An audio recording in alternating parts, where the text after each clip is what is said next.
St. Jude's Cathedral, in the heart of Chicago, shimmered that May afternoon. Sunlight streamed through its stained glass windows, casting a colorful mosaic across the polished floor.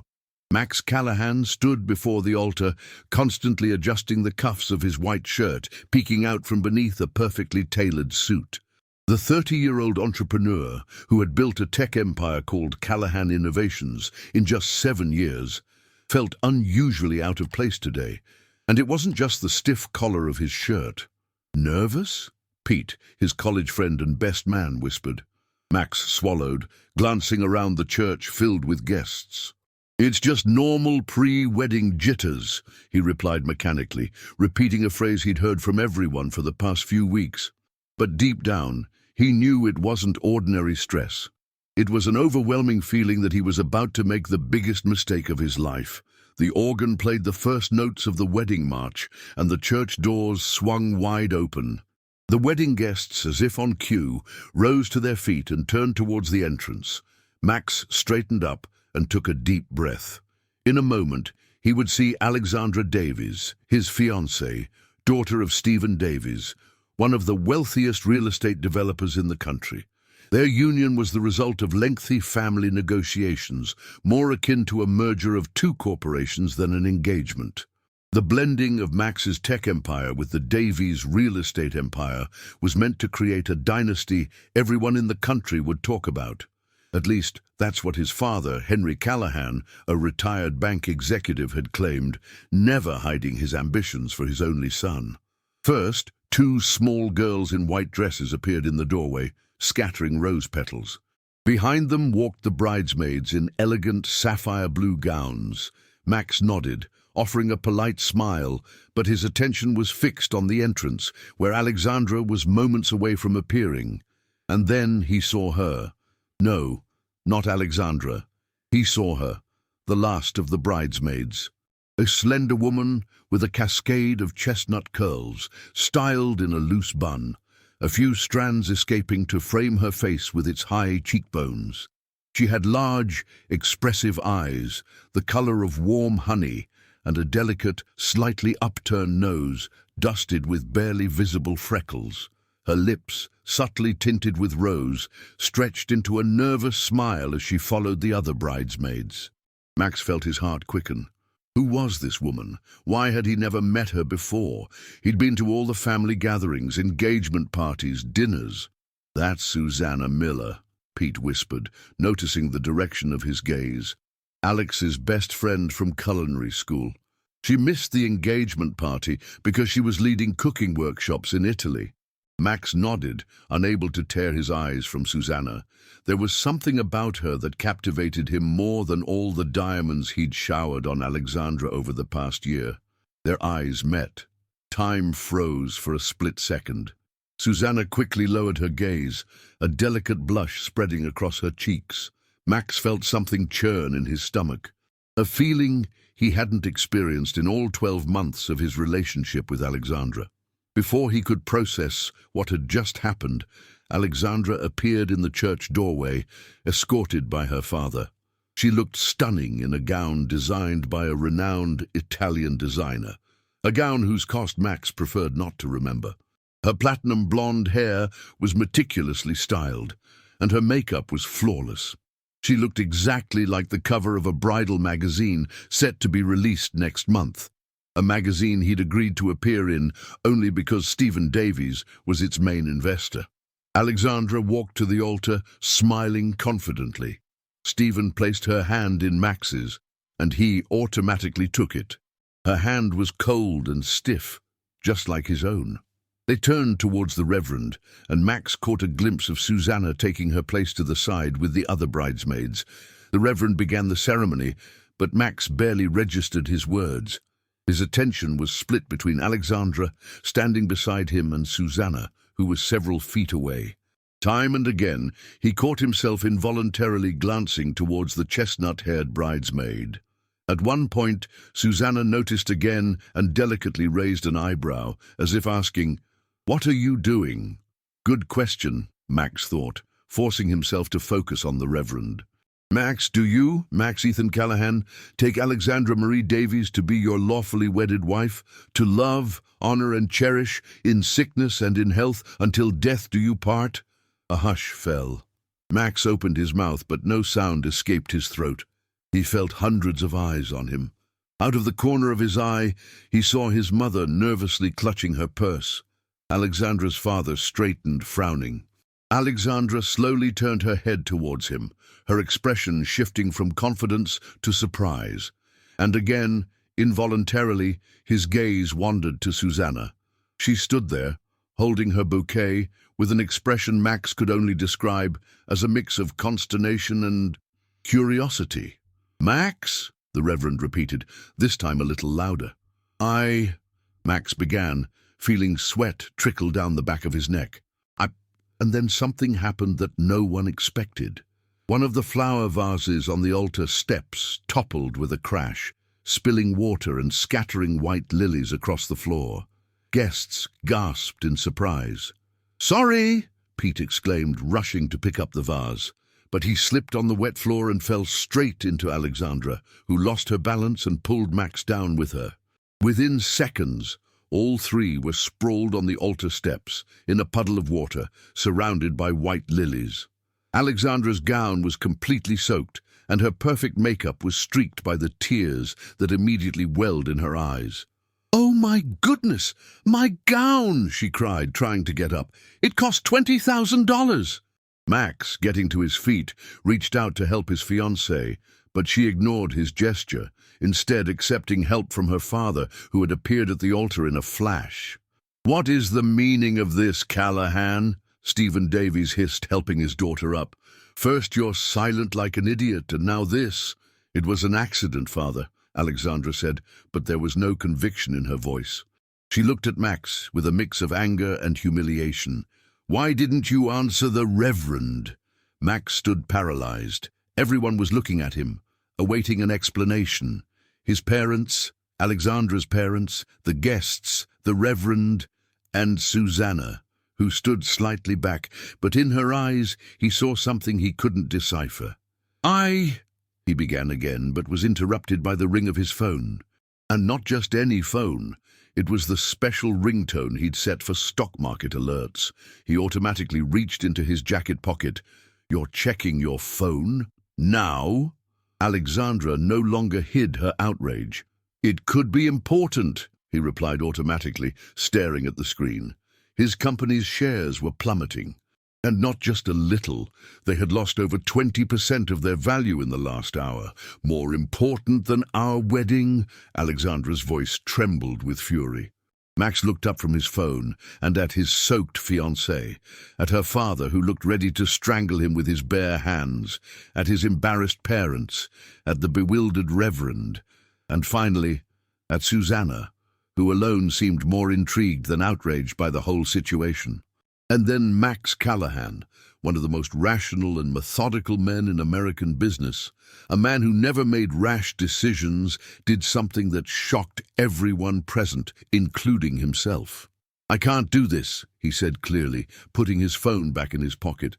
"I'm sorry, Alexandra, but I can't marry you." An absolute silence fell over the church. Even the flies seemed to stop buzzing. "Excuse me?" Alexandra's voice was barely audible. "I can't marry you," Max repeated, feeling a strange relief. "It wouldn't be fair. To you. To me?" Alexandra laughed hysterically. "Do you even know what you're saying? What's wrong with you?" "Max, son," Henry Callahan spoke up, walking towards the altar. "It's just stress. Everyone goes through this." "Take a deep breath and—" "No, father," Max interrupted him. "It's not stress. It's a realization of the truth. Alexandra," he turned to his fiancée, "you are a beautiful, intelligent woman. You deserve someone who will truly love you, with all their heart. And he trailed off, unsure how to finish.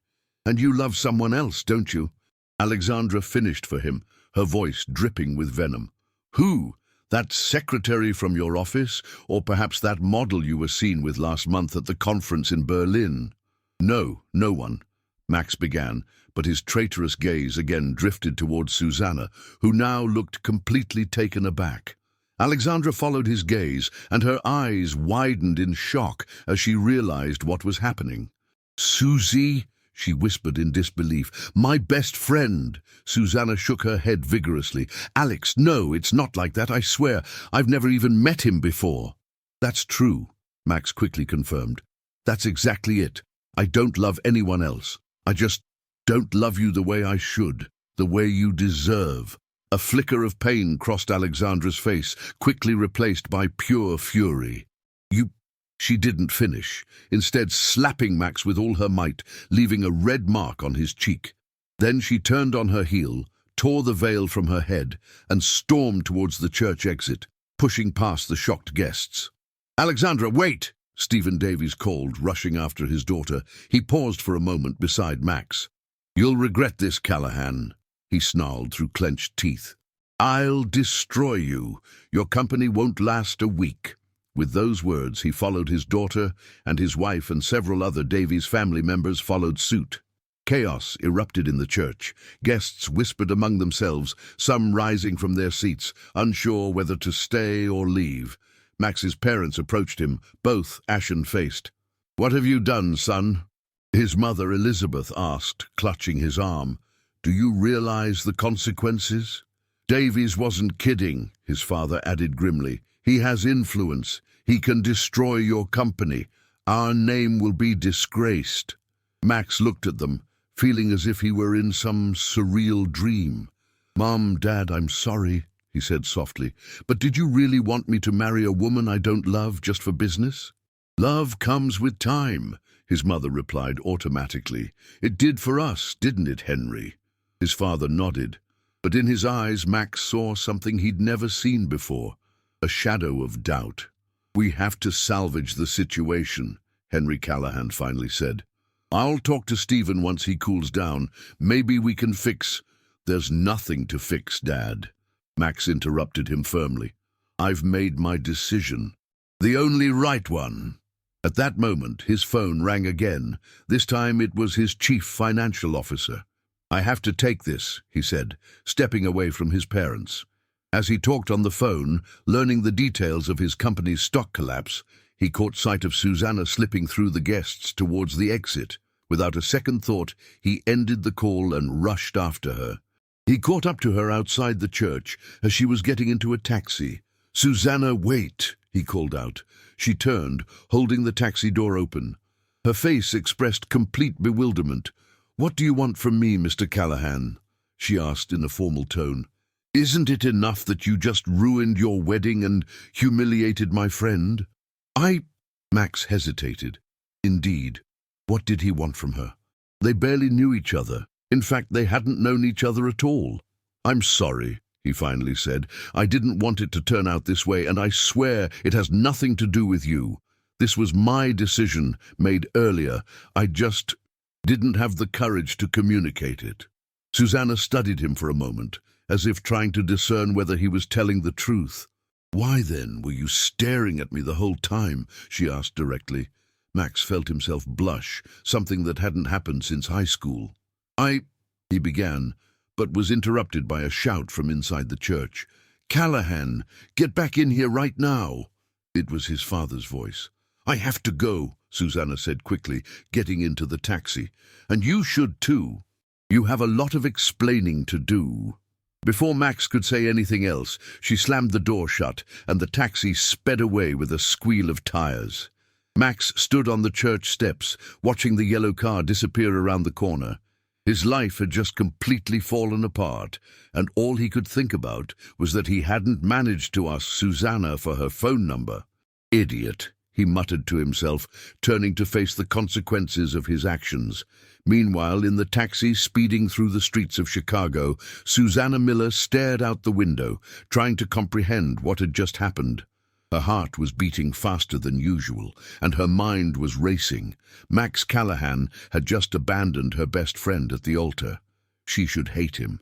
She should stand by Alexandra. But she couldn't forget that look, that moment when their eyes met and some inexplicable energy had passed between them. "Nonsense," she told herself, shaking her head. "Complete nonsense." But despite those words, she couldn't suppress the small, traitorous smile that crept onto her lips. And this was just the beginning of the complications. Monday morning at Susanna's table, restaurant, bustled with the typical chaos of preparing for a new week. 2 days after the ill-fated wedding, Susanna had returned to her routine, trying to push Saturday's events from her mind. Her small but well-regarded restaurant in the trendy Maplewood Heights district of Chicago had just received a delivery of fresh produce, and the culinary team was getting ready for lunch. "Chef, what about the tasting menu for Thursday?" asked Mark, her assistant and sous chef, a tall man with a thick beard and tattoos covering both forearms. "Are we sticking with the trout with dill foam or changing to halibut?" Susanna, dressed in a white chef's jacket with the restaurant's embroidered logo, stood at the long kitchen table, intensely chopping fresh herbs. Her movements were mechanical, her thoughts clearly elsewhere. "Chef," Mark repeated, stepping closer. Susanna startled, looking up. "Sorry, I was lost in thought. Let's stick with the trout, but change the accompaniments. Instead of polenta, let's do Jerusalem artichoke puree with truffles." Mark jotted down the change on his tablet and looked at her carefully. "Everything okay? You've been a bit absent since morning." Yes, she replied too quickly, putting down her knife. "It's just been an intense weekend." That was the understatement of the year. After fleeing the church in a taxi, Susanna had spent the rest of the day trying to reach Alexandra, who wasn't answering her phone. Finally, late in the evening, she received a text message. "I need time. Don't call. I'll reach out when I'm ready." Guilt gnawed at Susanna, even though she had done absolutely nothing wrong. Perhaps, except for the fact that she couldn't stop thinking about Max Callahan's gaze. "I heard about that scandal at your friend's wedding," Kathy, one of the waitstaff, said, entering the kitchen with a tray of dirty dishes. "Everyone's talking about it. That millionaire Callahan supposedly had some kind of panic attack at the altar." Susanna sighed heavily. Of course, everyone was talking about it. The story was too juicy a morsel for Chicago's social elite to go unnoticed. "It wasn't a panic attack," Susanna replied, not looking at Kathy. "He just changed his mind." "At the last minute?" Kathy scoffed in disbelief. "He must be crazy or in love with someone else." Susanna felt her cheeks grow warm. She looked down at her hands to hide her blush. "Kathy, please check the lunch reservations," she said, changing the subject, "and make sure the table for the food critic is prepared perfectly." When the waitress left, Susanna leaned against the kitchen counter and took a deep breath. She had to stop thinking about Max Callahan. This was an absurd situation. Nothing had really happened. They had looked at each other in church. Big deal. People looked at each other thousands of times every day, and it didn't cause global scandals. The kitchen door opened again, and Walter, the restaurant manager, walked in.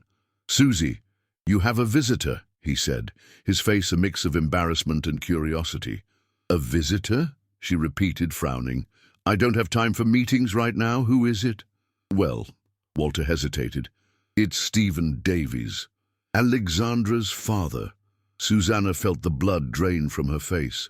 What was Alexandra's father doing in her restaurant? "Where is he?" she asked, pulling off her chef's jacket. "In your office. He insisted on speaking privately." Susanna nodded and walked down the hallway to the small back room that served as her office. Stephen Davies, a tall, well-built man in his 50s, with greying temples and sharp features, sat in her chair, browsing through documents on her desk. "Mr. Davies," she said, standing in the doorway, "this is a surprise." The man looked up and smiled, though the smile didn't reach his steely grey eyes. "Susanna, my dear," he said, standing up, "forgive the unannounced visit, but the matter is delicate." Susanna entered the office and closed the door behind her. She felt a strange uneasiness, like an animal sensing danger. "How can I help you?" she asked, maintaining a neutral tone. "How is Alexandra?" Stephen's face hardened for a moment. "Alexandra is devastated, as you can imagine. She's not leaving her room, not eating, not sleeping." He trailed off, waving a hand. But that's not what I came to talk about. Susanna waited, feeling her anxiety grow. That incident at the church, Stephen began, carefully observing her reaction. You were there. You saw how that scoundrel Callahan behaved towards you. Towards me? Susanna repeated, trying to sound surprised. I don't understand. Don't play innocent, my dear. Stephen's voice suddenly became sharper. The entire church saw him looking at you, and how you looked at him. That's a misunderstanding, Susanna protested, feeling panic begin to constrict her throat. I've never met Mr. Callahan before, I swear. Stephen looked at her for a moment, then nodded. I believe you, he said unexpectedly. Alexandra also claims she never introduced you, which makes this whole situation even more intriguing. Susanna didn't know what to say. Stephen walked around the desk and stood directly in front of her. This restaurant is your life, isn't it? He asked, glancing around the small room.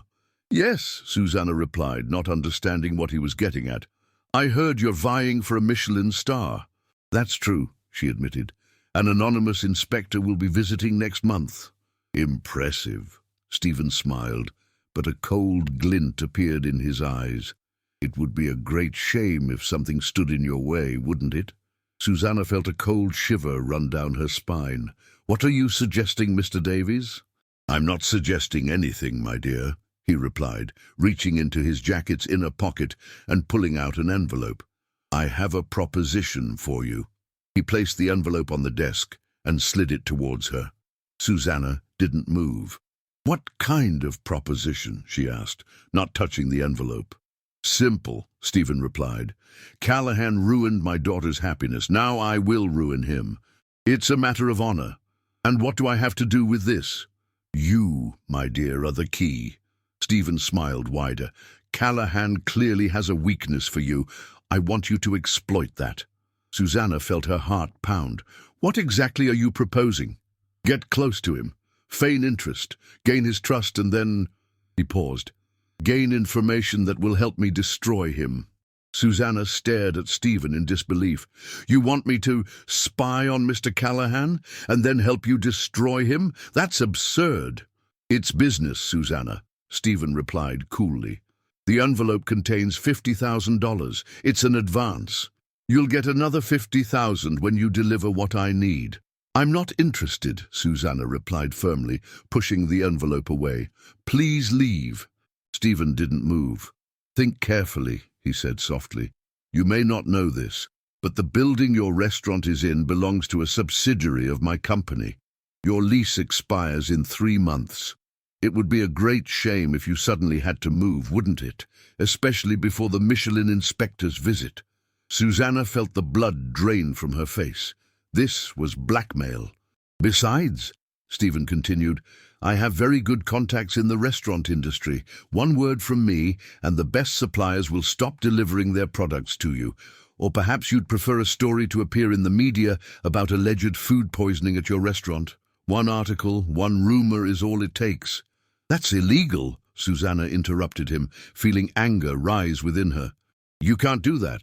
Of course I can, Stephen replied with the confidence of a man who always gets what he wants. The question is, do you really want to find out what I'm capable of? Susanna remained silent, weighing her options. She couldn't agree to blackmail, but she also couldn't risk losing her restaurant, not now, when she was so close to fulfilling her dream of a Michelin star. I need time to think, she finally said. You have 24 hours, Stephen replied, heading for the exit. I'll expect your answer tomorrow at the same time. He stopped in the doorway and turned. And Susanna? That's a small price for betraying a friend, don't you think? When he left, Susanna sank into the chair, her legs weak from fear and tension. What had she gotten herself into? Max Callahan sat in his office on the 40th floor of a modern skyscraper in downtown Chicago, staring at charts on his computer screen. Callahan Innovations shares had dropped by 30% in the last 2 days. Losses amounted to millions, and this was just the beginning. After the disastrous wedding, he had spent all of Sunday on conference calls with his board and lawyers, trying to control the situation. His phone hadn't stopped ringing, Journalists, business partners, acquaintances, family. Everyone wanted to know what had happened and what would happen next. The only person he hadn't heard from was Susanna Miller. Not that he expected to. They barely knew each other after all. In fact, they hadn't known each other at all. Despite this, he couldn't stop thinking about her. The office door opened without a knock, and Pete, his best friend and the best man at the ill-fated wedding, walked in. "You look like hell," he announced bluntly, sitting opposite Max. "Thanks for the honesty," Max mumbled, rubbing his tired eyes. "I haven't slept in 36 hours. "I'm not surprised," Pete shook his head, "but you've got bigger problems than insomnia right now." "What's wrong?" Max asked, straightening in his chair. "Davies is what's wrong," Pete replied, handing him a tablet. "He just announced his company is pulling out of the joint venture with Northern Technologies. Guess who's taking over their shares?" Max scanned the news article and cursed under his breath. "Apex Software, our biggest competitors." "Exactly," Pete confirmed. "And that's just the beginning. Davies is contacting all your business partners. He's promising them better terms if they switch to the competition." "He can't do that," Max slammed his fist on the desk. "That's sabotage." "He may not be able to, but he is," Pete shrugged. "And people are listening. After all, he's Steven Davies, one of the most powerful developers in the country. When he talks, people listen." Max stood and walked to the window, looking out at the Chicago skyline stretching before him. The city, which had always seemed full of opportunities, now felt hostile. "What about Alexandra?"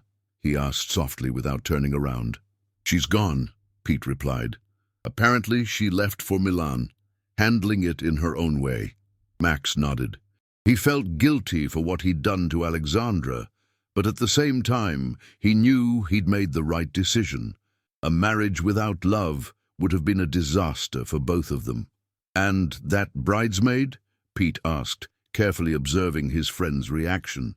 "The one you couldn't stop staring at in church." Max turned abruptly. "Susanna? What about her?" "So you remember her name?"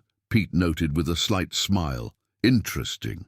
"This isn't funny, Pete," Max grumbled, returning to his desk. "And no, I'm not in contact with her, nor do I intend to be." "Why not?" Pete asked, leaning forward. "There was something between you two. I don't know what to call it. A connection, chemistry, destiny." "Stop it," Max waved his hand. "It was just a strange moment, nothing more." "Right," Pete scoffed. "I've known you for 20 years, Max. I've never seen you look at any woman that way, not even Alexandra." Max sighed heavily. "It doesn't matter. I can't think about anything involving her right now. I have a company to save." "Or maybe she's the key," Pete suggested, a particular glint appearing in his eyes that Max knew all too well. The prelude to a crazy idea. "What do you mean?" Max asked cautiously. "Davies is trying to destroy you because you hurt his daughter, right?" Pete began. "But what if you showed him it wasn't a whim, that you really fell in love, that it was something bigger than business?" "You're suggesting I pretend to be in love with Susanna?" Max shook his head in disbelief. "That's absurd." "And who said anything about pretending?" Pete smiled broadly. "Besides, what do you have to lose? Dignity? A shred of self-respect?" Max suggested. "Besides, I don't even know how to contact her." "Oh, that's no problem," Pete replied, pulling a small business card from his jacket pocket. "Susanna's Table, a restaurant in Maplewood Heights, supposedly one of the best in the city." Max stared at the business card with a mix of surprise and annoyance. "Where did you get this?" "I have my sources." Pete winked at him. "So what are you going to do?" Max hesitated for a moment, turning the business card between his fingers. On one hand, the idea was crazy. On the other, what did he have to lose? "I'll make a reservation," he finally said, reaching for his phone. "But only to apologize for the commotion in the church. Nothing more." "Of course," Pete smiled knowingly. "Nothing more." The evening at Susanna's table went exceptionally smoothly. All tables were occupied, dishes left the kitchen on time, and guests seemed pleased. Susanna, despite her internal unease after Stephen Davies's visit, ran her kitchen with the precision and passion for which she was known in Chicago's culinary world. She was just finishing a special dish for a regular customer when Walter entered the kitchen with a strange expression on his face. "Susie, we have a problem," he said, coming close so no one else would hear. "What happened?" she asked, not stopping her work.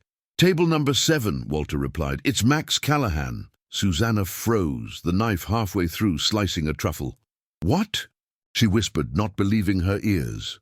"He came alone," Walter continued. "He made a reservation under the name Smith, but I recognized him immediately. He wants to speak with the chef after dinner." Susanna felt her heart race. What was Max Callahan doing in her restaurant, and why did he want to talk to her? Did it have something to do with Stephen Davies's proposition? Did Max know about the blackmail? "What should I tell him?" Walter asked, snapping her out of her thoughts. "Tell him?" Susanna hesitated. "Tell him the chef is very busy and won't be able to speak with him." Walter nodded and left the kitchen, and Susanna leaned against the counter, trying to calm her breathing. It must have been a coincidence. Max probably didn't even know it was her restaurant. Maybe he heard good reviews and decided to check it out. Yes, that had to be it. But why did he want to talk to the chef? Not 5 minutes passed before Walter returned with an even more worried look. "Now what?" Susanna asked, seeing his expression. "He said he knows it's your restaurant," Walter replied, "and that he won't leave until he speaks with you. He also added that if he has to, he'll order every dish on the menu." Susanna closed her eyes for a moment. Of course he knew. But how? "Fine," she finally said, making a decision. "I'll prepare something special for him, and I'll talk to him after dinner." Walter looked surprised by her decision, but didn't comment. Susanna took a deep breath and focused on preparing the best dish she had ever created. If Max Callahan wanted to talk to her, he might as well first experience who Susanna Miller truly was. Not a bridesmaid at a failed wedding, but a chef with ambitions for a Michelin star. For the next hour, she worked in a trance, creating a 5-course tasting menu that would tell a story, her story. Each dish represented a stage of her life and career, from a simple yet intensely flavored roasted beet cream with goat cheese ice cream, her rural childhood, through wild salmon carpaccio with orange and fennel, her studies in Italy, to the main course, perfectly prepared goose with caramelized apples, black garlic puree, and blackcurrant sauce, her return to the States and the opening of her Ewen restaurant. When the last dish, a dessert of light white chocolate soufflé with elderflower sorbet, was sent to table number 7, Susanna felt a strange satisfaction. Regardless of why Max had come and what he wanted to talk about, at least he would get to know her through her cuisine. Walter returned a moment later with an expression that said it all. "So?" Susanna asked, even though she already knew the answer. "He said it was the best dinner of his life," Walter replied, "and that now he really needs to talk to you." Susanna nodded, took off her chef's jacket, and tidied her hair, which, as usual, was escaping from its bun. She took a deep breath and walked into the dining room, where at table number 7, tucked away in a quiet corner of the establishment, sat Max Callahan, gazing at the empty dessert plate. When he saw her, he immediately stood up. He was taller than she remembered, and leaner. His dark hair was slightly disheveled, as if he had repeatedly run his fingers through it, and there were shadows under his eyes, indicative of sleepless nights. Despite this, he was still undeniably handsome, in that stark, intense way that caught the eye. "Miss Miller," he said, extending a hand, "thank you for agreeing to speak with me." "Mr. Callahan," Susanna replied, shaking his hand. It was warm and dry, and his grip was firm. "What brings you to my restaurant?" "First and foremost, I wanted to try this renowned cuisine," he answered with a slight smile. "And I was not disappointed. It was the best dinner I've had since forever." "Thank you," Susanna said, feeling an unwanted blush rise to her cheeks. "But I doubt you came here just for the food." Max hesitated, gesturing to the chair opposite him. May I have a few minutes of your time? Susanna nodded and sat down, feeling the gazes of the other guests on them. The restaurant was slowly emptying. It was already past 10 o'clock. I came to apologize, Max said, looking directly into her eyes, for the situation at the church, for putting you in an awkward position and causing gossip. You have nothing to apologize for, Susanna replied. It wasn't my wedding ceremony. No, but Alexandra is your friend, Max noted, and surely my moment of doubt put you in a difficult spot. Susanna thought of Stephen Davies's visit and the envelope of money that still lay in her office. A very difficult one, she admitted softly. Max leaned forward, resting his elbows on the table. Miss Miller, Susanna. He hesitated. May I call you Susanna? I think after you interrupted your own wedding, staring at me, we can be on a first-name basis, Susanna replied, surprising herself with her directness. Max chuckled softly, and the sound sent a strange warmth through her chest. Fair enough, he admitted. Susanna, I want you to know that my decision to call off the wedding had nothing to do with you. I had already made it before. I just lacked the courage to tell Alexandra before the ceremony. Why are you telling me this? Susanna asked, fiddling with the napkin on the table.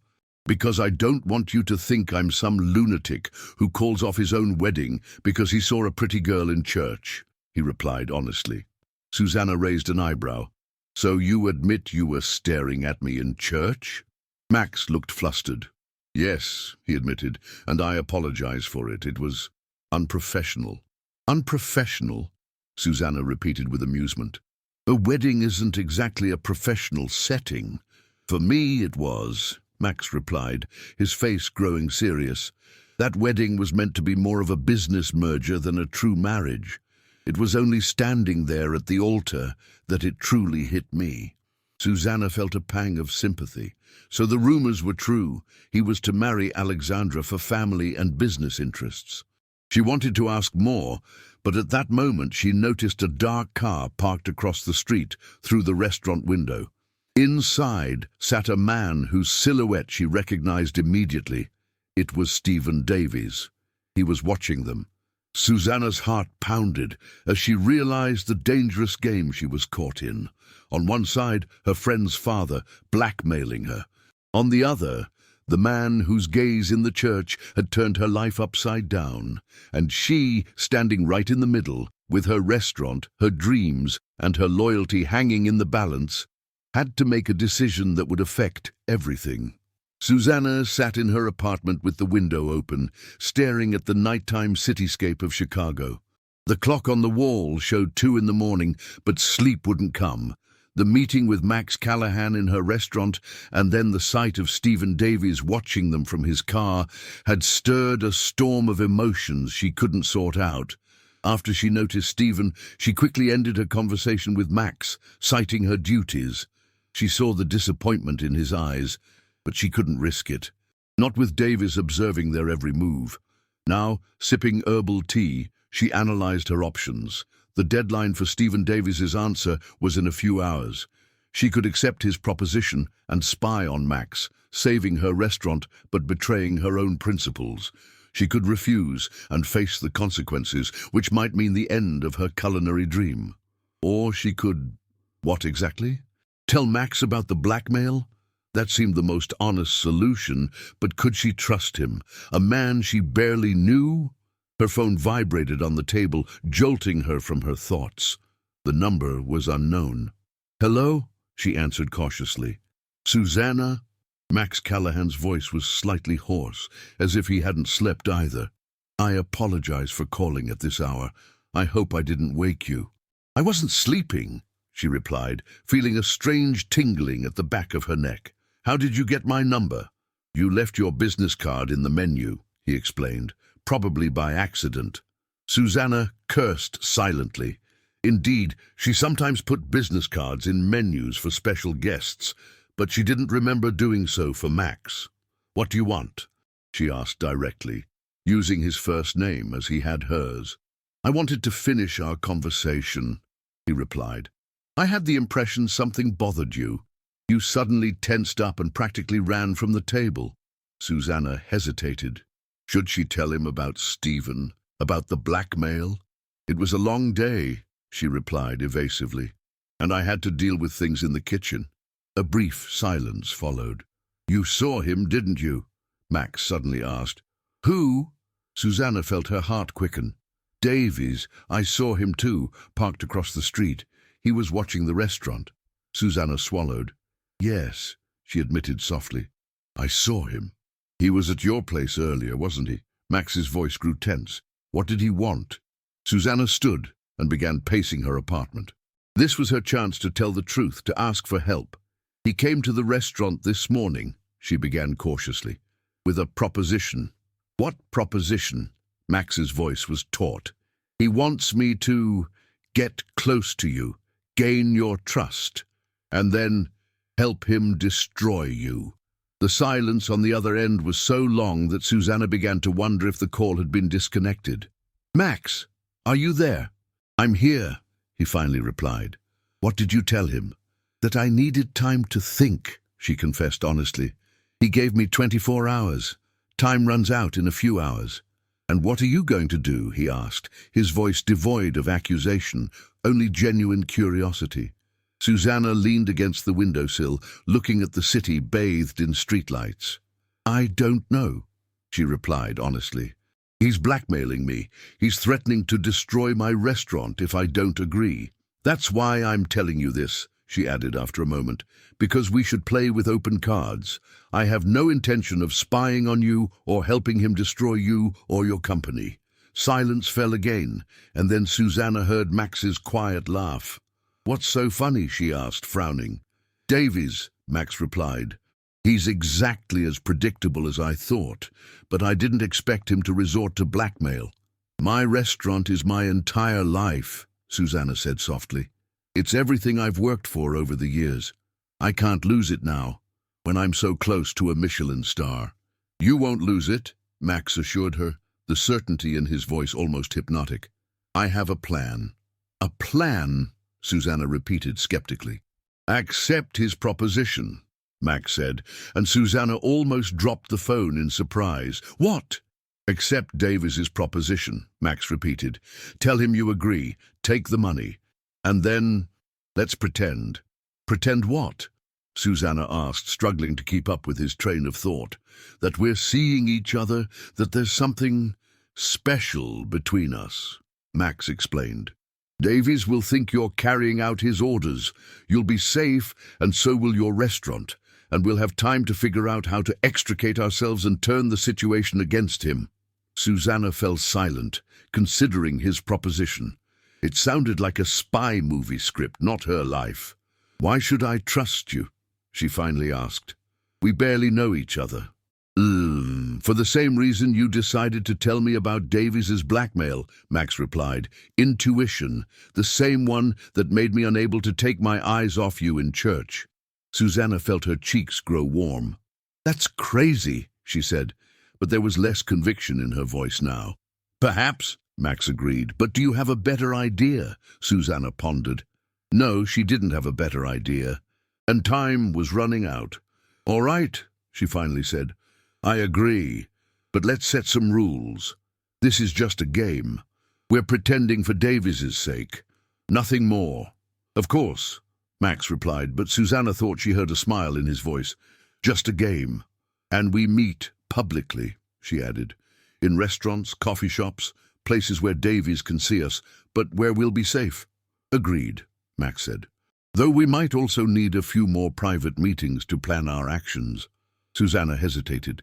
We'll see, she replied evasively. For now, let's stick to public places. As you wish, Max agreed. So, when do we start? Tomorrow, Susanna decided. First, I'll meet with Davies, and then you can come to the restaurant for dinner. We'll say you decided to come again because you enjoyed it so much.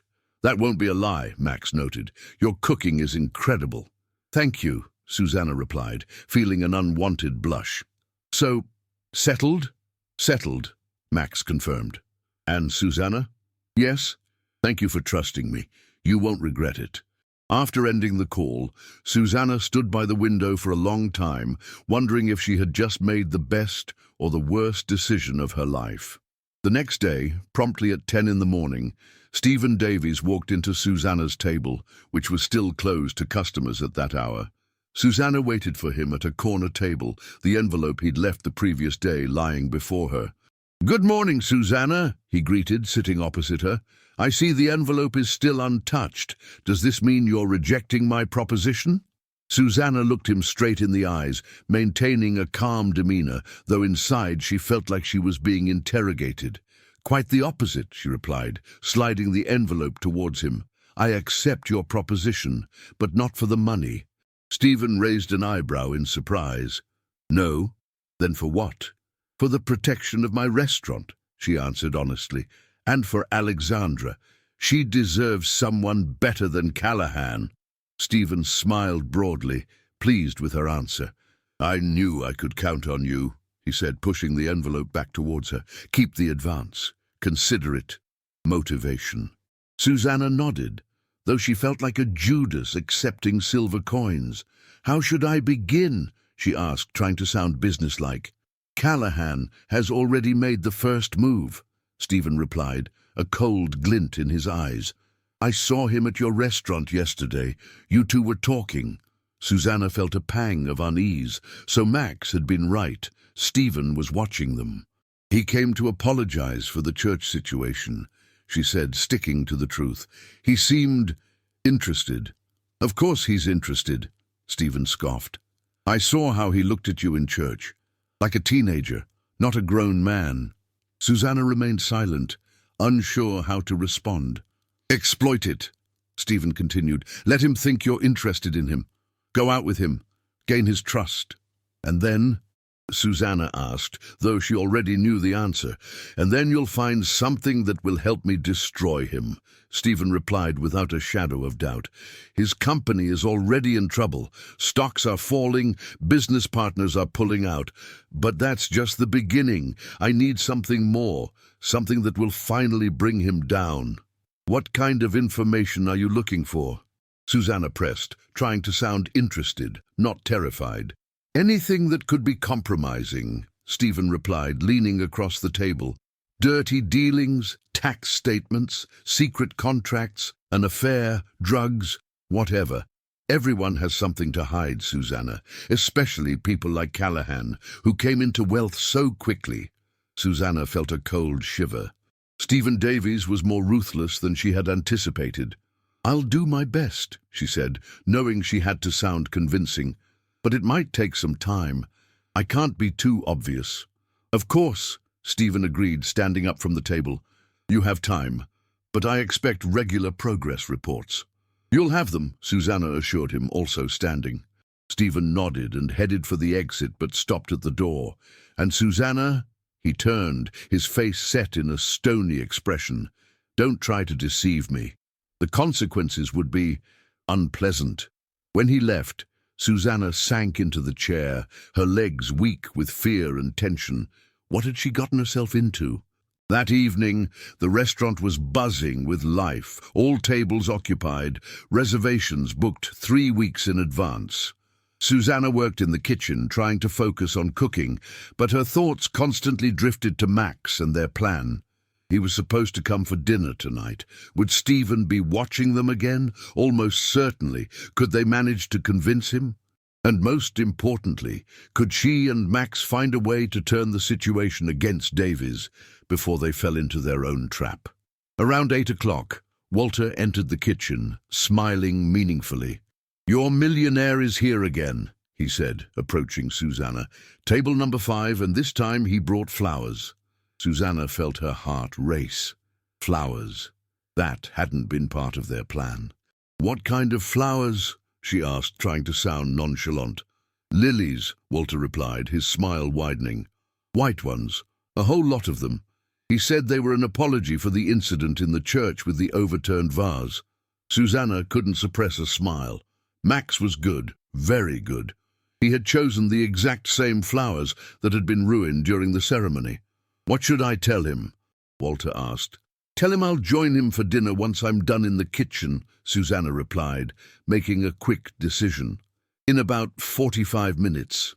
Walter raised his eyebrows in surprise. Really? He asked. You never eat with customers. This one is special, Susanna replied, and then, seeing Walter's expression, quickly added, It's complicated. I'll explain later. Walter nodded and left the kitchen, and Susanna returned to work, trying to ignore the excitement that, against her will, was building in her chest. 45 minutes later, after ensuring everything in the kitchen was under control, Susanna took off her chef's jacket and touched up her makeup in the small restroom near her office. This wasn't a date, she reminded herself, just part of the plan. A game they had to play to convince Stephen Davies. Yet she couldn't deny that the sight of Max Callahan in a tuxedo with a bouquet of white lilies waiting for her at the table made her heart beat faster. Good evening, Max said, standing as she approached the table. You look beautiful. Thank you, Susanna replied, sitting opposite him. The flowers are a bit much, don't you think? Not at all, he replied with a smile. Is Davies watching us? Susanna subtly glanced around the room. I don't see him, but that doesn't mean he isn't here or someone working for him. Probably, Max agreed. How did your meeting with him go? According to plan, she replied, pouring herself water from the carafe on the table. I accepted his proposition.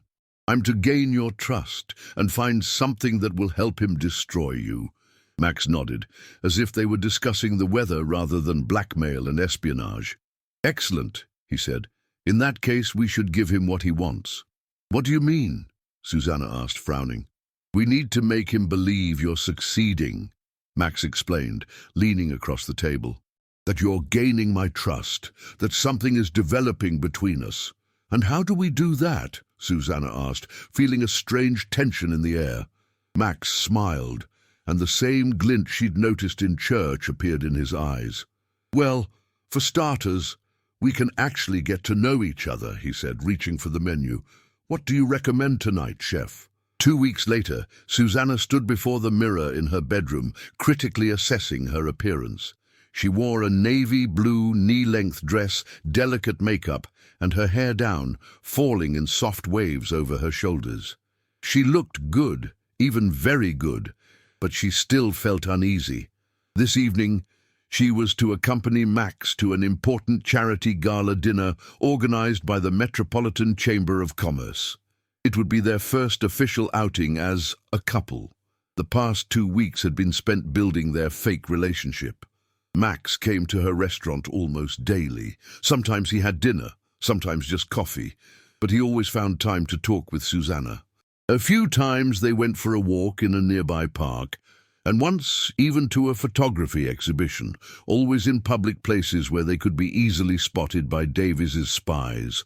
And surprisingly, these meetings weren't as awkward as Susanna had feared. On the contrary, with each conversation, she discovered that Max was a fascinating conversationalist. Intelligent, brilliant, with a sense of humor she hadn't expected from a serious businessman. He told her about his company, technological innovations and travels. She shared her passion for cooking, memories of her studies in Italy, and dreams of a Michelin star. It was all part of the plan. She reminded herself every time she caught herself eagerly anticipating his visit. They were pretending, playing roles for Davies, and yet despite these assurances, Susanna couldn't deny that she was starting to enjoy the time spent with Max. Perhaps even too much. A knock at the door startled her from her thoughts. She glanced at her watch. Max was punctual, as always. She took a deep breath, grabbed her small handbag, and headed for the door. When she opened it, her breath hitched for a moment. Max, in a black tuxedo, looked stunning.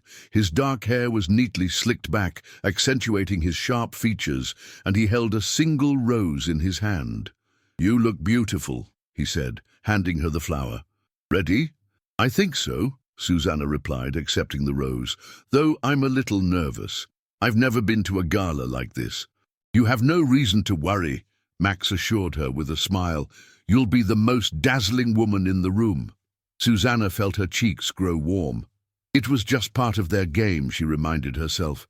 Nothing more. The Metropolitan Chamber of Commerce held its gala at the impressive Grand Ballroom at the Sterling Plaza. The Grand Ballroom was filled to capacity with the most important figures in Chicago's business, political, and cultural life. Elegant gowns, expensive suits, glittering jewelry, and champagne flowing freely, all created an atmosphere of luxury and exclusivity. Susanna, walking beside Max, felt the eyes of the guests on her. Some whispered among themselves, others smiled knowingly. No one had forgotten the scandal from a few weeks ago when Max Callahan had abandoned Stephen Davies's daughter at the altar. And now he appeared publicly with another woman. And not just any woman, but his ex-fiancée's best friend. "Everyone's staring at us," Susanna whispered as they walked between the tables. "That's good," Max replied softly. "That's what we wanted, remember?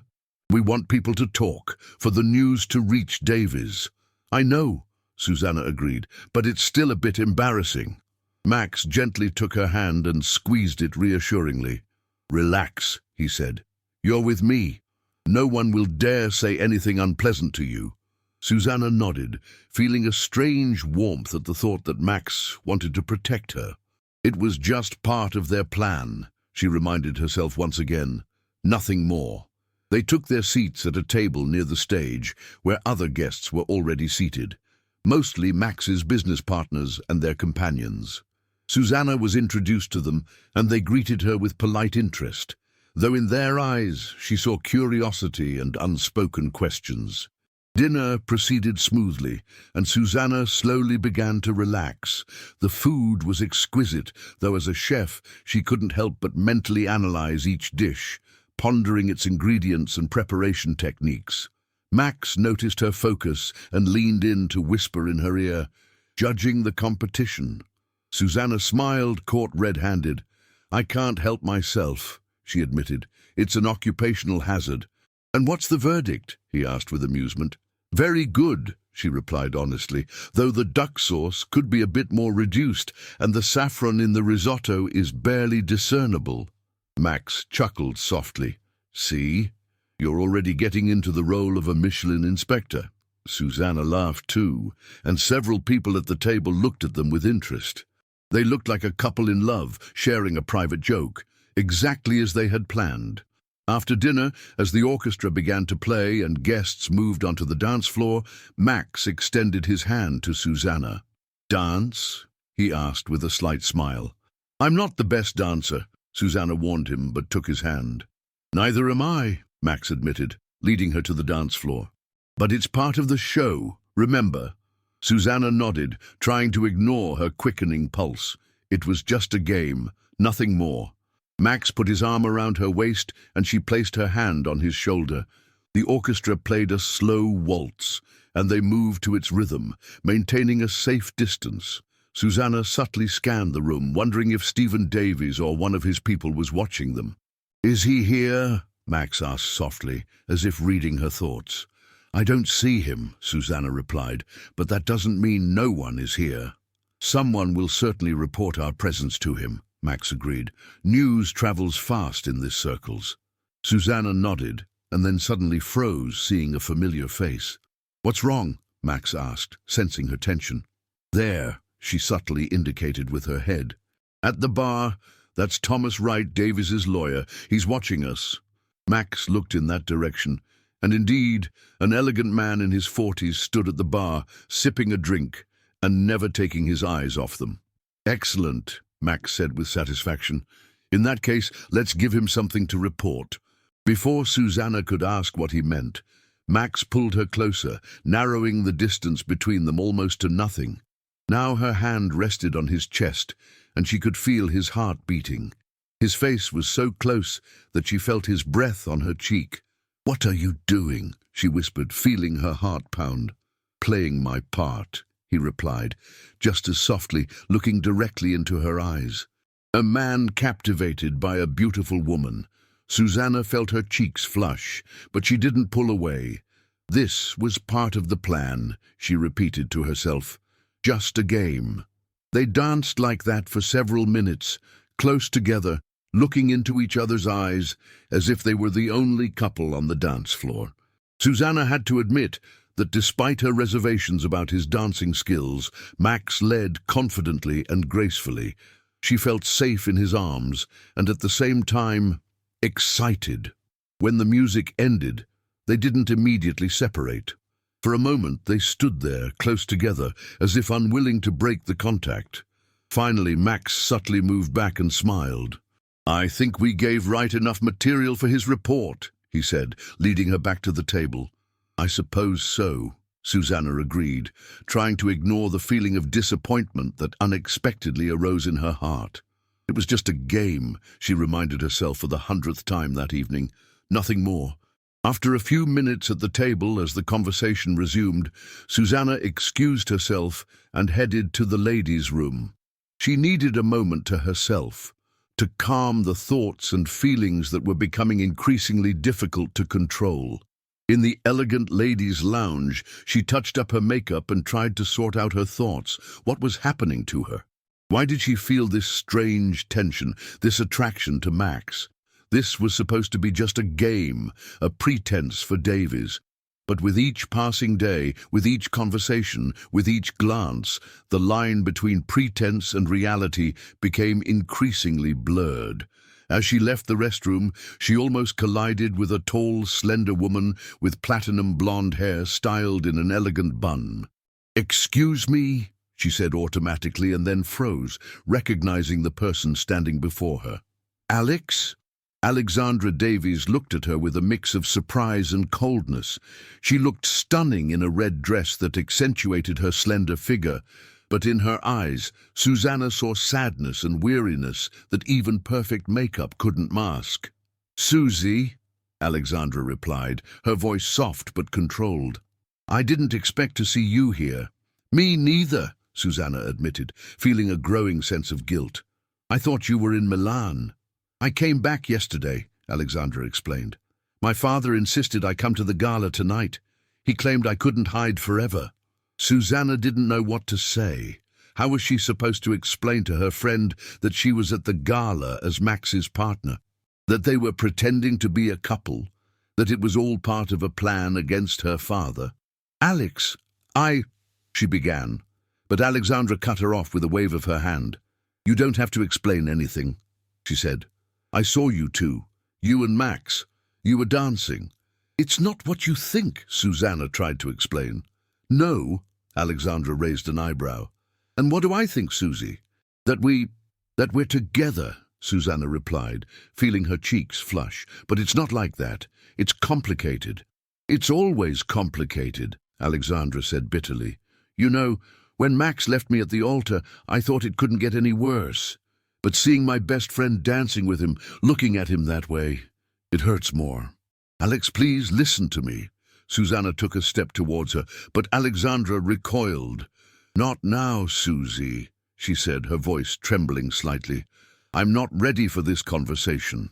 And with those words, she brushed past Susanna and entered the restroom, closing the door behind her. Susanna stood paralyzed for a moment, feeling tears welling up in her eyes. What was she doing? She was pretending to be in a relationship with the man who had broken her best friend's heart.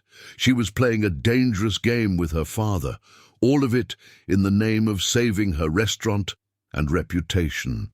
Did she really think she would come out of this unscathed, without hurting the people she loved? With a heavy heart, she returned to the ballroom, where Max waited for her at the table. When he saw her, the smile on his face faded, replaced by an expression of concern. "What happened?" he asked softly as she sat beside him. "Alexandra is here," she replied just as softly. "She saw us." Max froze, then subtly scanned the room. "Where?" "I met her by the restroom," Susanna explained. "She came back from Milan yesterday." "What did she say?" "That she sees how I look at you," Susanna replied, lowering her gaze. "And that it hurts more than you leaving her at the altar."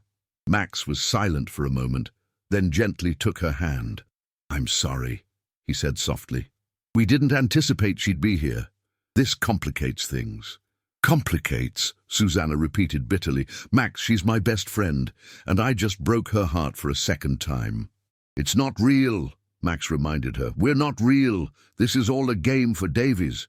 But Alex doesn't know that, Susanna replied. For her, it's real, and her pain is real too.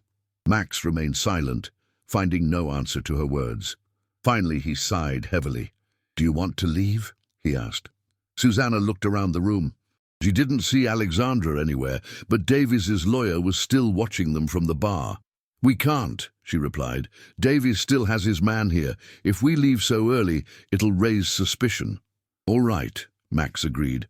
In that case, let's stay a bit longer, and then we'll slip away discreetly. Susanna nodded, but her thoughts were elsewhere. She wondered where Alexandra was now, what she was feeling, what she was thinking about her former friend, and whether their friendship could still be saved once this whole charade was over, because it had to end sometime, right? When the orchestra started playing again, and Max looked at her questioningly, Susanna shook her head. She wasn't able to pretend to play her role when thoughts of Alexandra filled her mind. Max understood without words and didn't insist, for which she was grateful. Instead, they engaged in polite conversation with other guests at the table, feigning interest in business and cultural topics, though both their minds were elsewhere. Susanna occasionally glanced discreetly around the room, searching for Alexandra's platinum blonde head, but nowhere did she see her. Perhaps she had left, or was she sitting somewhere in a corner, watching them from hiding? Around midnight, as some of the guests began to depart, Max leaned towards Susanna. I think we can go now, he said softly. We did what we came here for. Susanna nodded, feeling both relief and a strange regret. They bid farewell to the other guests at the table and headed towards the exit, staying close to each other, but not touching, as if an unwritten agreement between them had been temporarily suspended. As they stepped out into the cool night air, Susanna took a deep breath, feeling the tension slowly leave her. Max led her towards his car parked nearby, but suddenly stopped when he noticed a familiar figure standing at the palace entrance. Alexandra, he said softly, and Susanna followed his gaze. Indeed, Alexandra stood there, talking to a middle-aged man Susanna didn't recognize. When she saw them, she broke off her conversation and looked at them dispassionately, then demonstratively turned back to her companion, ignoring their presence. Let's go, Susanna said softly, pulling Max by the sleeve. Let's not make things worse. They got into the car and drove toward Susanna's apartment, traveling in silence through the empty streets of Chicago at that hour. Only when they stopped outside her building did Max break the silence.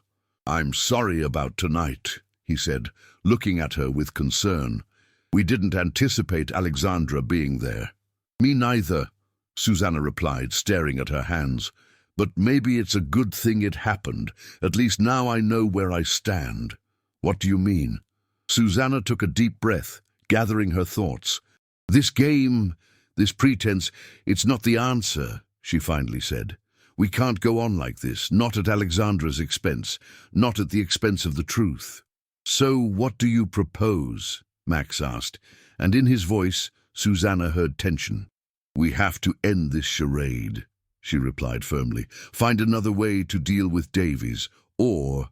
She hesitated. Or what? Max pressed. Or stop pretending, she finished softly, not looking him in the eye, and start being real. Susanna's words hung between them in the silence of the car. Max looked at her intensely, as if trying to read her thoughts. Stop pretending, he finally repeated, his voice soft and tense. What exactly do you mean? Susanna felt her heart pound. She herself wasn't sure what exactly she meant. Was she really suggesting that she and Max... she began, but the ring of her phone interrupted her. She reached into her handbag and pulled out her cell phone. The number was unknown. Excuse me, I have to take this, she said, feeling both relief and disappointment at the interruption of their difficult conversation. Hello? Susanna Miller? A man's voice, which she didn't recognize, asked, Yes, speaking. This is George Norton, the building manager where your restaurant is located. the man said, and his tone made Susanna feel uneasy. "I'm afraid I have bad news. There's been a fire." Susanna felt the blood drain from her face. "A fire? In my restaurant?" "Yes," Norton confirmed. "The fire department is already on site. The fire has been contained, but I'm afraid the damage is significant." "I'm going there immediately," Susanna said, her voice trembling. "Thank you for the information." She hung up and looked at Max, who was watching her with concern. "What happened?" he asked. "A fire at my restaurant," she replied, tears welling up in her eyes. "I have to go there, now." "Of course." Max immediately started the engine. "I'll drive you." The drive to Maplewood Heights passed in tense silence. Susanna stared at the passing streets, but her thoughts were on the restaurant, her life's work, her passion, her dream. What about her staff? Was anyone hurt? How extensive was the damage? Would she be able to rebuild what she had created? When they arrived, the sight that greeted them made Susanna let out a quiet moan of despair. 3 fire trucks stood in front of the building, and the air was filled with the smell of smoke and chemicals. The restaurant's facade was untouched, but through the windows, the damage inside was visible: scorched walls, charred furniture, shattered glass. Susanna jumped out of the car before Max could fully brake and ran towards the building. One of the firefighters stopped her. "Excuse me, Ma'am, you can't go in there," he said firmly. "That's my restaurant," Susanna replied, trying to bypass him. "I have to see—" "I understand, but it's still not safe." The firefighter was unyielding. "Please wait until we finish securing the area." Max joined them, placing a hand on Susanna's shoulder in a gesture of support. "What happened?" he asked the firefighter. "How did the fire start?" The firefighter looked at them seriously. "Preliminary findings indicate arson," he said. "We found traces of accelerant in several places. This was no accident." Susanna felt her legs weaken beneath her. Arson? Who would— And then the obvious answer hit her. Davies. It had to be him. He had sent her a warning. "Was anyone hurt?" she asked, remembering her staff. "Fortunately, no," the firefighter replied. The establishment was already closed at that hour. A security guard from the building across the street noticed the fire and immediately called the department. Susanna breathed a sigh of relief. At least no one was physically harmed, but her restaurant— "When will I be able to go inside?" she asked. "Tomorrow morning," the firefighter replied, "after the preliminary investigation concludes.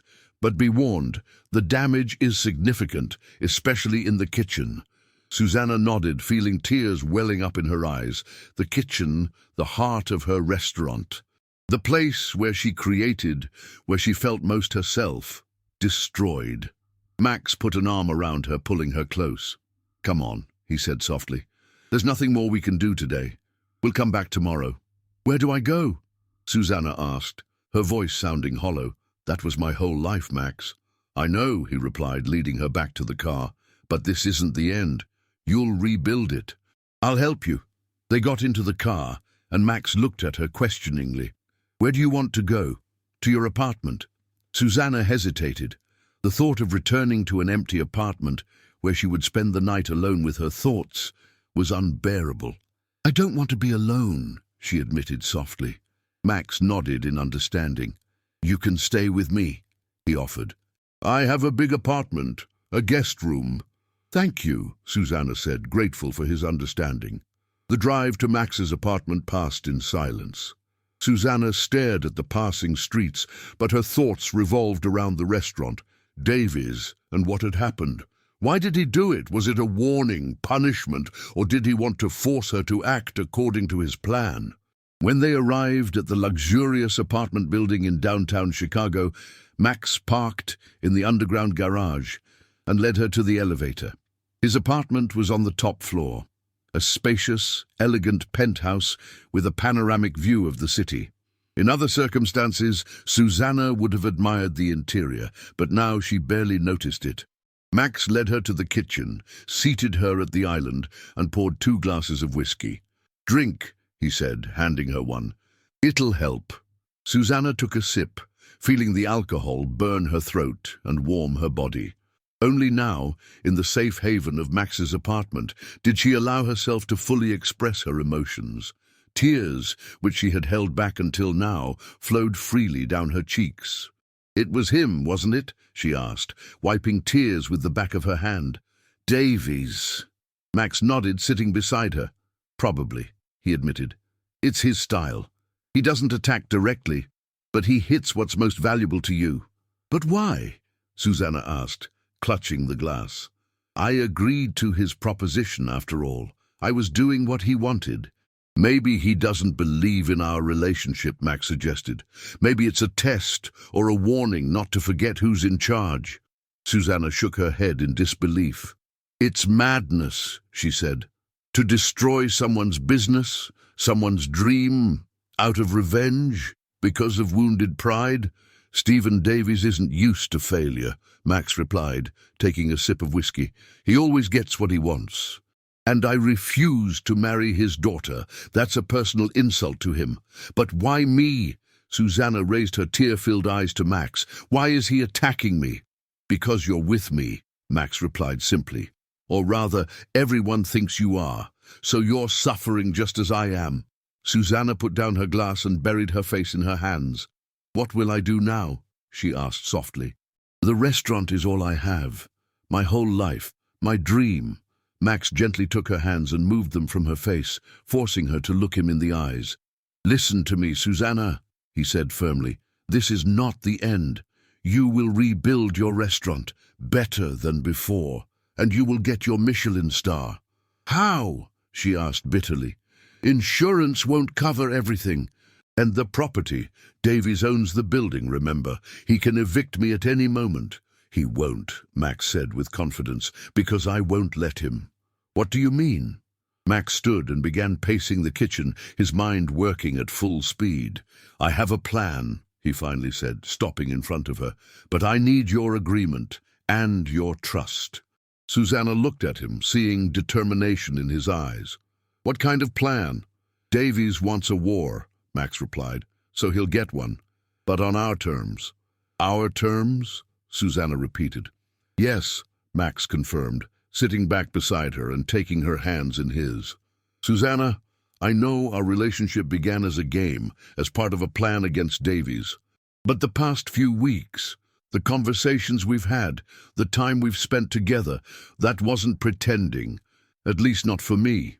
Susanna felt her heart quicken. Was Max admitting that his feelings were real? "What are you trying to say?" she asked softly. "I'm trying to say that I want us to stop pretending," he replied, looking directly into her eyes. "That I want us to give ourselves a real chance. Truly. No games, no pretense, no plans." Susanna was silent, processing his words. Could she trust him? Was what she felt for him real, or just a result of their shared game? "What about Alexandra?" she finally asked. "She's my friend. I was her bridesmaid at the wedding you called off." "I know," Max sighed. "And I understand that complicates things. But Susanna, I never loved Alexandra. Our engagement was the result of family and business pressure, nothing more. What I feel for you, that's something completely different." Susanna felt her heart beating faster and faster. A part of her wanted to believe him, wanted to surrender to the feeling that had been growing within her for weeks. But another part was still afraid to trust, afraid to be hurt again, afraid of the consequences. "Max, she began, but he interrupted her, placing a finger on her lips. "You don't have to answer now," he said gently. "I know it's a lot to think about.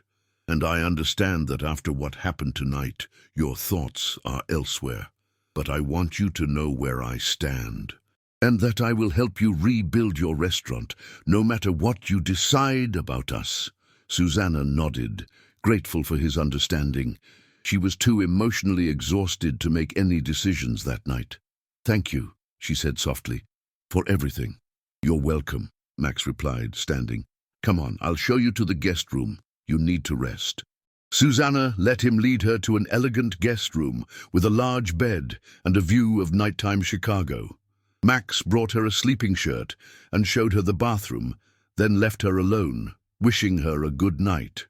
When the door closed behind him, Susanna sat on the edge of the bed feeling exhaustion, physical and emotional, overwhelm her. In one evening, she had lost her restaurant, seen Alexandra, and heard a confession of feelings from Max. It was too much to process at once. She lay down, allowing tears to stream down her cheeks, until finally fatigue took over and she fell into a restless sleep. The next morning, Susanna woke up disoriented, not recognizing her surroundings. Only after a moment did the events of the previous evening return to her with full force: the gala, Alexandra, the fire, Max's confession. She got up, changed back into the dress from the night before, and went in search of Max. She found him in the kitchen, making coffee. "Good morning," he said, smiling gently at her. "How are you feeling?" "Like I was hit by a train," Susanna replied honestly, sitting at the kitchen island, physically and emotionally. Max placed a mug of coffee and a plate with a simple breakfast, toast, eggs and fruit, in front of her. "Eat," he encouraged. "You need energy. Right after breakfast, we'll go to the restaurant to see the damage in daylight." Susanna nodded, grateful for his practical approach. He didn't mention their conversation from last night, his confession, giving her space and time. After breakfast, they drove to Maplewood Heights. In daylight, the damage looked even worse than at night. The restaurant's interior was completely devastated: scorched walls, charred furniture, broken dishes. But the worst was the sight of the kitchen, the heart of her business, her kingdom, now black with soot, with destroyed equipment and melted pots. Susanna walked among the ruins, touching what remained of her dreams, shaking her head in disbelief. She had worked so hard for so many years to create this place. And now, Max stood aside, giving her space, talking to the police officer who was investigating the fire. When the officer left, Max approached Susanna. "The police confirm arson," he said softly. "They found traces of accelerant in several places. It was a professional job." "Davies," Susanna muttered, feeling anger well up within her. "He's behind this." "Probably," Max agreed. "But we'll never prove it. He's too cunning to leave traces." "What now?" Susanna asked, looking around the ruins of her restaurant. "Now?" Max smiled at her with determination. "Now we put my plan into action." "What plan?" "A plan that will make Davies regret the day he decided to attack us," Max replied, a dangerous glint in his eyes. "Ready?" Susanna looked at him, then at her destroyed restaurant. She felt determination fill her heart, pushing out sadness and fear. "Ready," she replied, straightening up. "What do we do?" 1 month had passed since the fire at Susanna's Table restaurant. A month of intense work, planning and action. And Max's plan was as simple as it was risky: to use his capital and contacts not only to rebuild Susanna's restaurant, but to open a new, more exclusive one, and in a building owned by a competing development company, Davies's biggest rival. At the same time, Max decided to strike at Steven's business interests. Through his influence and financial resources, he began acquiring shares in companies linked to the Davies empire, exerting pressure on his business partners. It was an open business war, but conducted intelligently and with full awareness of the consequences. During this time, Susanna and Max's relationship ceased to be a pretense. With each day spent together, with each decision made jointly, with each crisis they overcame together, their feelings grew deeper and more authentic. Susanna discovered in Max a partner she could rely on, someone who understood her passion, supported her ambitions, and was willing to fight for and with her. However, the shadow of the past still hung over them. Alexandra had not spoken once since their memorable encounter at the gala. Susanna had tried to contact her several times, but without success. Her friend had disappeared, reportedly going to Italy for an extended period. Meanwhile, Stephen Davies did not remain idle. When he realized that Max and Susanna had not only not succumbed to his pressure, but had even counterattacked, he began to act with increasing desperation.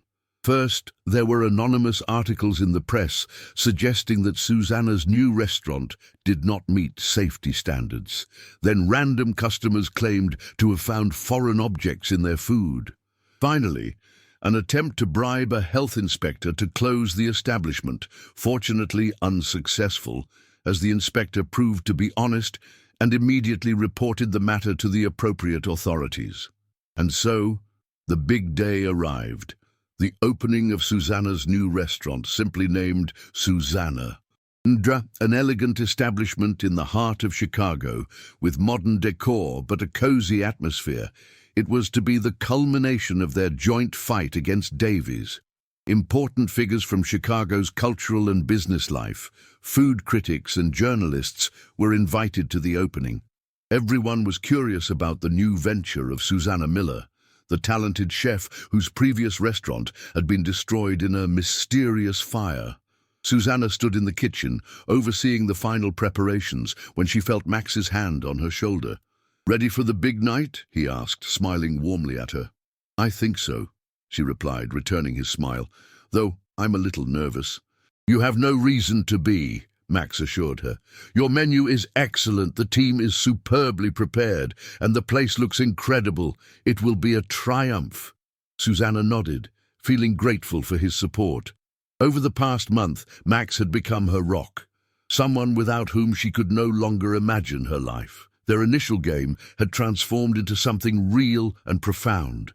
The first guests began to arrive promptly at 7 o'clock. Soon, the restaurant was filled with elegant figures, conversations, and laughter.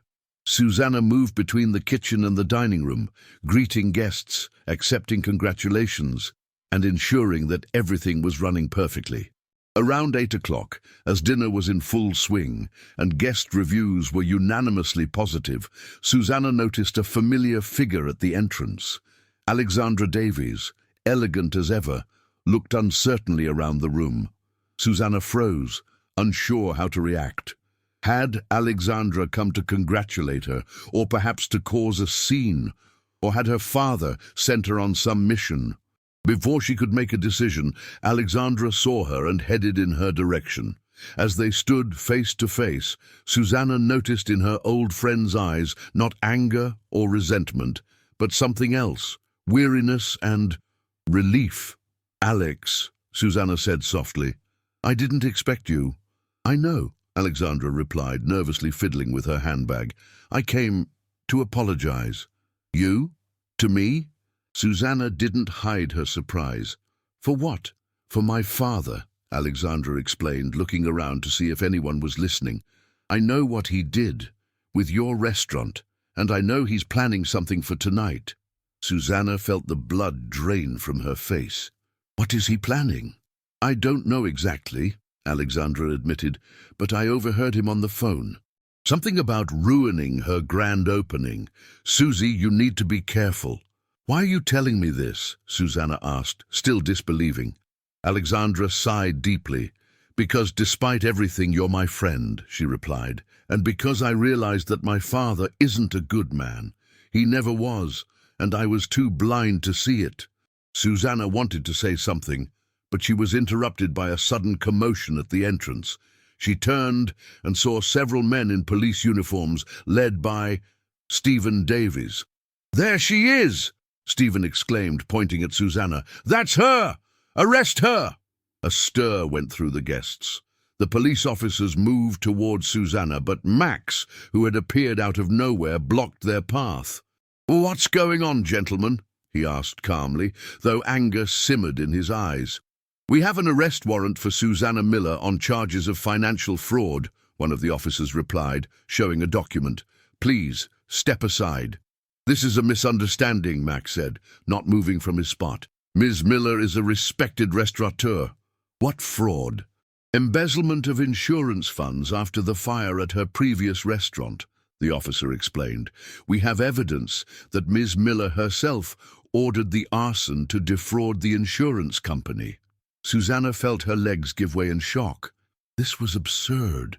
But she knew who was behind it, Stephen Davies, who now stood to the side with a triumphant smile on his face. "That's not true," she exclaimed. "It's him! She pointed at Steven. "He ordered the arson of my restaurant." "Susie is telling the truth," Alexandra unexpectedly spoke up, standing beside her friend. "My father is responsible for this. I overheard him admitting it in a phone conversation." Steven paled, seeing his daughter defending Susanna. "Alexandra, what are you doing?" he hissed. "This is your friend who stole your fiancée." "She stole no one," Alexandra replied calmly. "Max was never mine. You tried to force us into a marriage neither of us wanted, and when the plan failed, you decided to take revenge. On him, on her, on everyone who dared to defy your will." Absolute silence fell over the room. All the guests, journalists, and critics watched this extraordinary scene, unable to believe their ears. "That's a lie," Steven growled, but panic laced his voice. "You have no evidence." "But we do," Max said, pulling a small device from his jacket pocket. "A recording of the conversation in which you ordered the arson of Susanna's Table restaurant, and many other recordings documenting your illegal activities." Steven's face turned purple with fury and fear. "You!" he snarled, taking a step towards Max. "I'll destroy you! I'll destroy you both!" "I don't think so," Max replied calmly. "This is the end, Davies. The end of your revenge, the end of your illegal activities, the end of your empire built on fear and blackmail." The police officers, surprised by the turn of events, exchanged uncertain glances. One of them, clearly in charge, approached Max. "Do you have these recordings with you?" he asked. Max nodded and handed him the device. "These are copies," he said. "The originals have already been submitted to the district attorney's office, along with a formal notification of possible criminal offences committed by Mr. Davies." Steven, seeing that the situation was spiralling out of his control, suddenly lunged to flee. But his path was blocked by other police officers who had just entered the restaurant.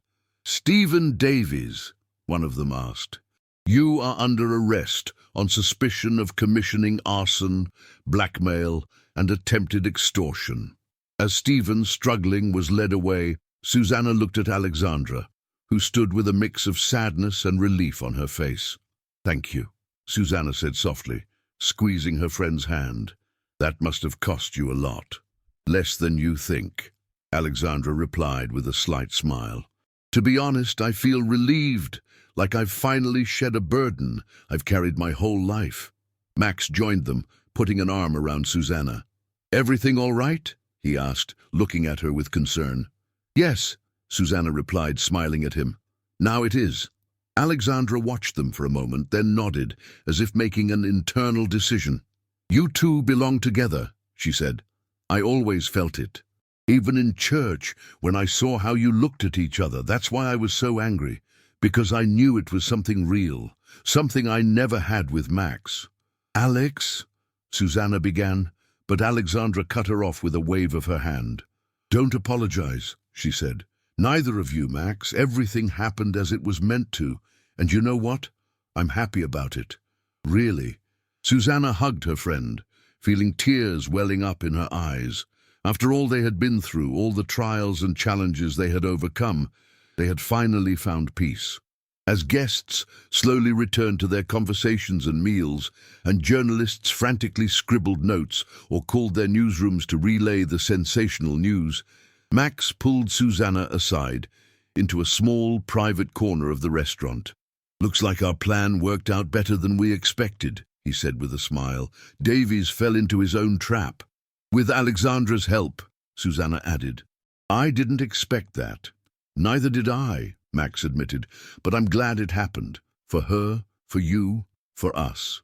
Susanna looked at him, feeling her heart fill with a warmth and certainty she had previously lacked. "For us," she repeated. "I like the sound of that." Max cupped her face in his hands and leaned in to place a delicate kiss on her lips. "Me too," he whispered. "And I hope I get to say that for a very, very long time." Susanna smiled, embracing him. "I think that can be arranged," she replied, and then kissed him again, this time longer and deeper. The opening of Susanna restaurant proved to be a success, not only culinarily, but also medially. The story of romance, revenge, betrayal and reconciliation made headlines, attracting crowds of curious customers to the place that had become the scene of such dramatic events. 6 months later, the restaurant received a prestigious Michelin star, fulfilling Susanna's greatest dream.